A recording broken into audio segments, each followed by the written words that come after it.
Hello guys! Para magbayad sa TikTok Pay Later, punta ka lang sa upper right corner, yung tatlong guhit na yan. I-click mo lang yan. Tapos, i-click mo yung balance.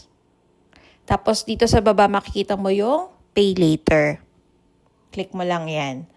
Tapos dito, makikita mo yung iyong payment na gagawin. So, gagawa ako ng early repayment or magbabayad ako ng maaga. Pero dito makikita mo yung due date mo. So, dito sa taas, ayan. Due date September 1.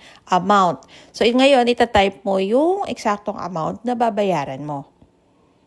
Okay? Pag na-type mo na, click continue. And then, kailangan yung TikTok mo nakalink sa GCash para makapagbayad ka sa GCash. Ako kasi nakalink na yan. So, minsan nagbabayad ako via GCash. Pero pwede ka rin magbayad sa 7-Eleven, QRPH, BPI, Union Bank, or bank transfer, ganyan. Pwede. So, ngayon, click Pay.